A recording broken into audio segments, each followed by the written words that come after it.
কিরে পিচ্ছি, লাউ ভালো হবে? ভাইয়া লাউটা অনেক ভালো হবে, লাউটা আমাদের গাছের।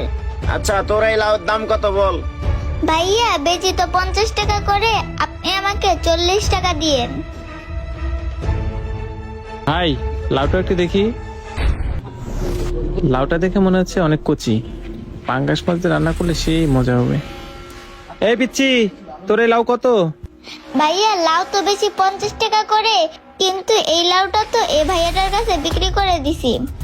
এই শোন, লাউটা না আমার অনেক পছন্দ হয়েছে। আর উনি তোকে 40 টাকা দিবেন না, আমি তোকে 100 টাকা দেবো। এর চেয়ে ভালো লাউটা তুই আমাকে দে।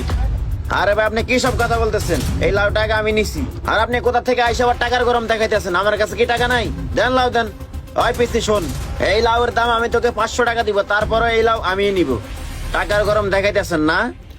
এই মিয়া, টাকার গরম দেখা দিচ্ছি মানে? আমার যে কত টাকা আছে সেটা আপনার ধারণার বাহিরে। যত টাকাই লাগুক এই লাউ আমি নিব। দেন মিয়া লাউ দেন। এই পিচ্ছি, এই লাউয়ের দাম 2000 টাকা দেবো, তারপরেও এই লাউ আমি নিব। এই নে 2000 টাকা, এই লাউ এখন আমি নিব। এই নে টাকা নে। ওই পিচ্ছি শোন, আমাকে বাসার থেকে লাউ নিতে বলছে, আর এই লাউর দাম যত টাকাই হোক না কেন, এই লাউ আমি নিব মানে আমিই নিব। দেন মিয়া লাউ দেন, আমার সাথে টাকা